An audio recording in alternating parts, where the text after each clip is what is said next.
अच्छा सुनो, तुम सब लोग इस पेपर पे साइन कर दो।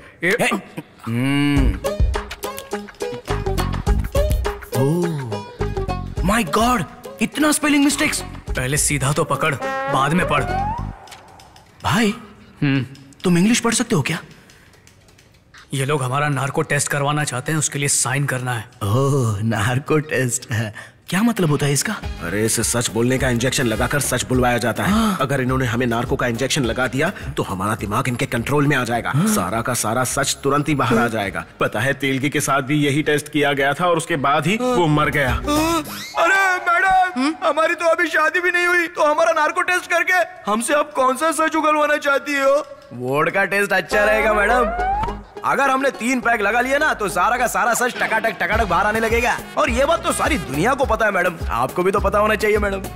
क्या रे टाइगर, दारू पीने के बाद सब लोग सच बोलते हैं क्या? कल मैंने भी 3 पैक लगाए थे, उसके बाद जो बीवी के सामने सच निकला है ना मैडम। अगर ऐसी बात है तो जा माल लेकर आ। Okay madam. Madam orange flavour है। ऑरेंज?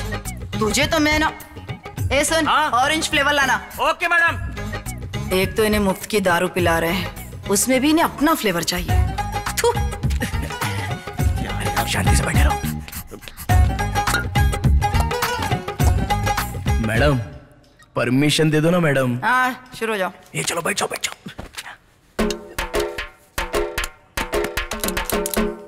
मैडम शुरू करने से पहले आपको कुछ बताना है। क्या है रे? पहला पैक पीने के बाद हम लोग अपने आप को ही गालियां देंगे और दूसरे पैक के बाद ना हम सामने वालों को गालियां देते हैं। मैडम आप नहीं मैडम, पब्लिक को, समाज को। लेकिन तीसरे पैक के बाद ना सच कहता हूँ मैडम, सब कुछ सच सच बोलने लगेंगे। हाँ ठीक है, शुरू हो जाओ।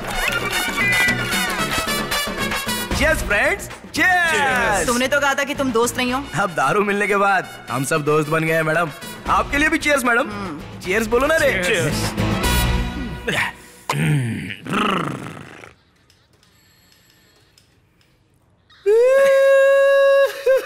मैडम मैं 1 नंबर का पापी हूँ मैडम। मुझ जैसे आदमी को धरती पर रहने का कोई हक नहीं। हम जैसे पापियों को तो चुल्लू भर पानी में डूब के मर जाना चाहिए, और अगर नहीं मरे ना तो कम से कम ड्रम में पानी भरकर उसी में डूब जाना चाहिए। हम जैसे लोगों को जीने का कोई हक नहीं है मैडम, कोई हक नहीं है। हम पापी हैं मैडम। सेकंड पैक है प्लीज मैडम।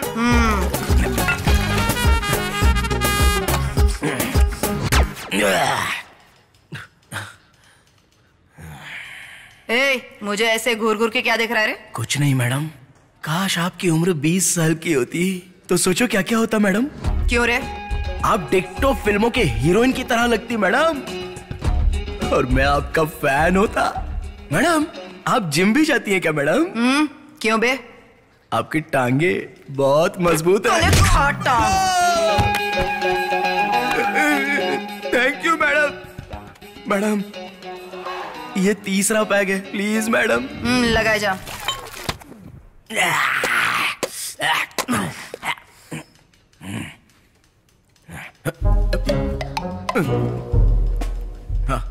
तुम लोग इतना चुप क्यों बैठे हो यार? अब तो हमने 3 पैक पी लिए, अब तो मैडम के सामने सच बोल दो। अबे ढक्कन कहीं के, जब से तू जिंदगी में आया है जिंदगी की वाट लग गई है, और जब से तुम जिंदगी में आए हो तब से मेरी जिंदगी पूरी हराम हो चुकी है। बड़ा सांबर, रोड पर इतने सारे लोग थे, पता मुझसे ही पूछना था तुझे। तुझे पता क्या पता, मेरा ही पता बदल गया। एक में मुक्का मारूंगा। मैंने तुझसे पता पूछा था, पता कर तुझे चले जाना चाहिए था ना। तो सब मेरी कार में बैठने के लिए तुझे किसने बोला था? अच्छा, मैं कार में बैठा था। ये लोग ना ऐसे कुछ भी नहीं बताने वाले। जी मैडम। वोडका चाहिए था इन लोगों को, वोडका। डंडे लगाने पड़ेंगे इन्हें। सबको अलग बिठाना, कल आके पूछती हूँ। Okay madam. अबे ओए, चुप हो जाओ, ये तो बात मारूंगा। ओके साहब, मत मारो साहब। इतने से मेरा क्या होगा? जैसा आप लोग सोचते हो ना, दारू पीने के बाद कोई सच नहीं कहता।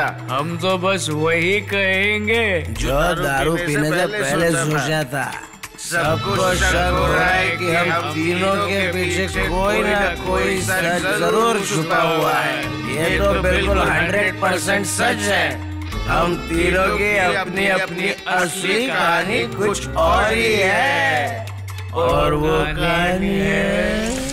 हेलो। हाय बेटो, क्या बात है, बहुत खुश लग रही हो। आज मेरी योगा ट्रेनिंग पूरी हुई।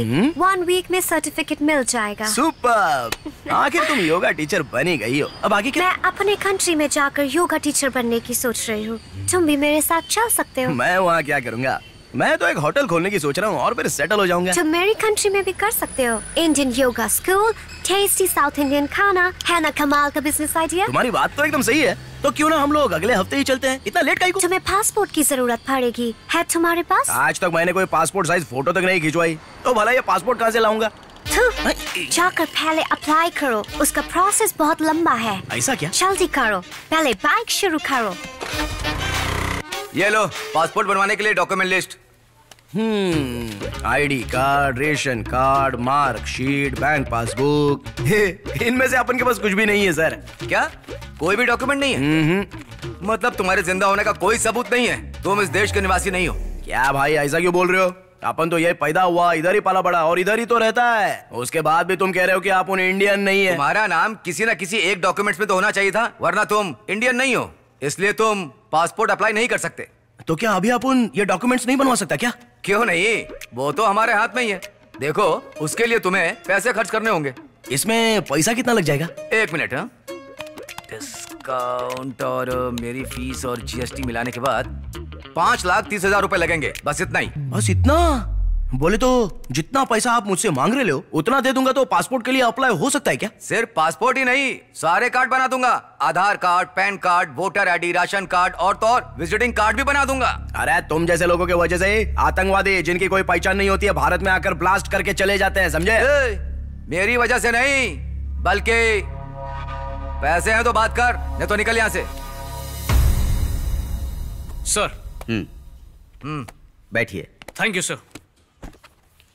आपकी फाइल और फिटनेस हमें अच्छी तरह से पता है। ये लीजिए, पहले इसे देखिए। सर मुझे तो कुछ समझ में नहीं आ रहा है। समझना क्या है? बेंगलुरु के किस किस पुलिस स्टेशन में वैकेंसी खाली है और हर एरिया के पुलिस स्टेशन का रेट इसमें लिखा हुआ है। आप बताइए कौन से एरिया में जाना है, आपको हम समझा देंगे कि आपको हमें पैसे कब और कैसे देने हैं। सर मैं बचपन से एक ईमानदार पुलिस ऑफिसर ही बनना चाहता था, इसलिए दिन रात मेहनत करके मैं फर्स्ट आया हूँ। एक बार फाइल तो देख लीजिए। हमें फाइल देखने की जरूरत नहीं पड़ती है, अंडर द टेबल कितना दे सकते हो वो बताओ। सर इतने बड़े बड़े अफसर होकर आप लोग मुझसे रिश्वत मांग रहे हैं, ये गलत है ना सर? हमें भी ये पोस्ट पैसे देकर ही मिली है। जैसे हम अपने पैसे रिकवर कर रहे हैं, आप भी आराम से करते रहना। 2 साल में आपके पैसे डबल हो जाएंगे। अपना हिस्सा अपने पास रख के बाकी के पैसे ऊपर के अधिकारी लोग को दे देना, तुम्हें कोई परेशान नहीं करेगा। और तो और कोई एमएलए या एमपी अपनी बेटी की शादी आपके साथ करवा देगा।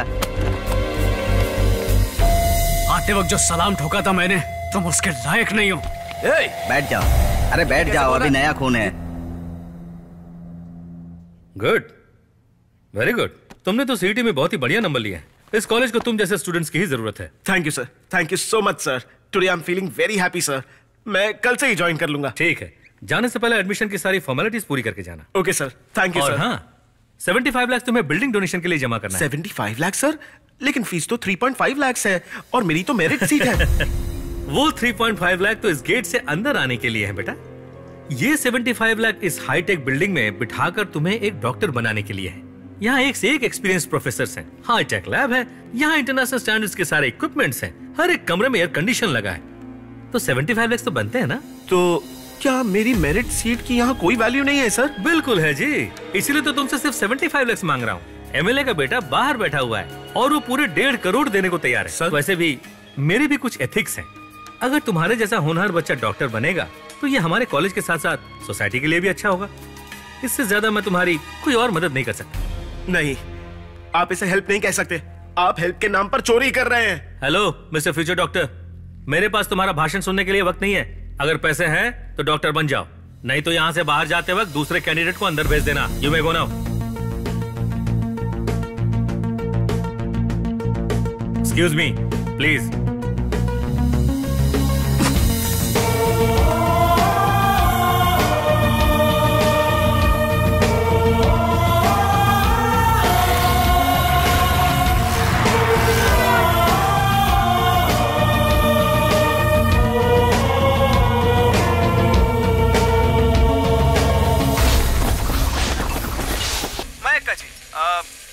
बड़ी सेलिब्रिटी कैसे बनी? इस राज के बारे में हम सबको कुछ बताइए ना। इन सब के पीछे सिर्फ वही घटना है जो कुछ दिन पहले मेरे साथ हुई। उस दिन मैंने कुछ कह दिया था। मैंने तो सिर्फ इतना कहा था कि गुणमुखाचार्य और मेरे बीच में कुछ रिश्ता है। अरे अरे जरा देखो तो ये टीवी वाले कैसे एक चीप औरत को चीप पब्लिसिटी दे रहे। तो ऐसे लोग खुश क्यों नहीं होंगे? अपन से तो ऐसे प्रोग्राम देखे नहीं जाएंगे रे बाबा। बिल्कुल सही, मुझे भी ऐसा ही लगता है। सबसे पहले तो मैं आपके टीवी चैनल को धन्यवाद कहना चाहूंगी और आपको भी। जरा देखो तो हमारे इस देश में ना खाली चीप लोगों को ही बड़ा सेलिब्रिटी बनाया जाता है। इस देश में ईमानदारी और ईमानदार लोगों की कोई कदर ही नहीं है। 100% करेक्ट ब्रदर। इस देश में ईमानदारी की कोई कदर नहीं करता। इसने एक गलती की, फिर टीवी पर इंटरव्यू दिया और सेलिब्रिटी बन गई। अब उसकी लाइफ सेट हो गई। पहले ये लोग बैंडेज बांधने का पैसा लेते थे, लेकिन अब रिबन काटने का पैसा लेते हैं। अब तो पैसा और स्टेटस दोनों का रूप बदल गया है। मतलब बोले तो गलत काम करने पर लेवल बदल जाएगा क्या? अरे तू कैसा आदमी है? एग्जाम्पल तेरे आंखों के सामने पड़ा है। और अब कितना लेवल बदलेगा तू? अगर टीवी पर आना है तो माया की तरह फेमस होना होगा। एक बार सेलिब्रिटी बन गया तो फिर जो मन में आए बोल सकता है। अरे सुपर! ऐसे हमारे लोग भी खुश हो जाएंगे। बस इतना ही ना, तो चलो अपन भी सेलिब्रिटी बन जाते हैं बॉस। हेलो, सेलिब्रिटी बनने से पहले फेमस होना जरूरी है। ऐसा क्या? तो फेमस बनने के लिए हमको क्या करना पड़ेगा? हमें कोई गलत काम करना पड़ेगा। गलत काम? ये तो आप उनके लिए चुटकी बजाने के बराबर है। हेलो, मैं भी आराम से कर सकता हूँ। अबे अगर तुम दोनों कर सकते हो तो मैं तो 100% कर सकता हूँ। सच में? उस आदमी ने बोला था कि अपन तो इंडियन है ही नहीं। तो अगर अपन गलत काम करेगा तो ठीक है, लेकिन तुम दोनों काहे को करोगे? सुनो, मैंने दिन रात पढ़ाई करके और कड़ी मेहनत से सीडी में फर्स्ट रैंक लाई है, लेकिन वो लोग एडमिशन के लिए मुझसे 75 लाख मांग रहे हैं। अच्छा, ऐसा क्या? मैं हर रोज सुबह जल्दी उठता था ताकि अपने शरीर को फिट रख सकूं, लेकिन उन्होंने हर एरिया की ज्वाइनिंग का फिक्स रेट किया हुआ है और उसके पैसे मांगे। इस वक्त अपन तीनों एक ही रास्ते पर है और प्रॉब्लम भी एक ही है। सारा परेशानी का जड़ ये पैसा है। पैसे से पूरी दुनिया जीत सकते हैं, नहीं तो जिंदगी भर ऐसा ही रहेंगे। Thank you brother. लोगों के टैलेंट की यहाँ कोई कदर नहीं है। हम यहाँ बेवकूफों की तरह दारू पी रहे हैं क्योंकि हमारे पास ये पैसा नहीं है। पैसा आ गया तो सारी प्रॉब्लम सॉल्व। ये कोई प्रॉब्लम नहीं है, ये हमारे लिए दर्द है। हर आदमी को इस दर्द को समझना चाहिए। हमें हर किसी को ये सच बताना होगा कि अगर तुम्हारे पास पैसा नहीं है तो कोई भी तुम्हारी इज्जत नहीं करेगा, जिसके लिए हमें मीडिया का इस्तेमाल करना होगा। हम तीनों को अपने टैलेंट का इस्तेमाल करके मीडिया को हमें ढूंढने पर मजबूर करना ही होगा। बोले तो टीवी पर आने के लिए कोई बड़ा गलत काम करना ही पड़ेगा। क्या? यस। गलत काम? पर कौन सा गलत काम? किसी का मर्डर करे क्या? मर्डर केस में अंदर गए तो जल्दी बाहर नहीं निकलेगा। कुछ और सोच। अरे कुछ और? रेप कैसा रहेगा? अरे ऐसे काम हमारे लिए नहीं है, कुछ और सोचना। अबे ओए, तुम दोनों को ठीक नहीं लग रहा है। ये नहीं करने का, वो नहीं करने का, तो आखिर में करने का क्या? हमारी सारी प्रॉब्लम के पीछे सबसे बड़ा कारण क्या है? प्रॉब्लम? देखो, सारी प्रॉब्लम इस कैश की वजह से। यस, पैसा ही कारण है ना? पैसा। ये किधर?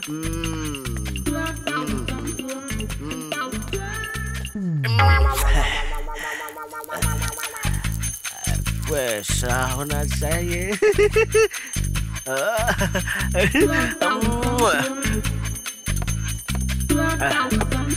पैसा, पैसा ही कारण है।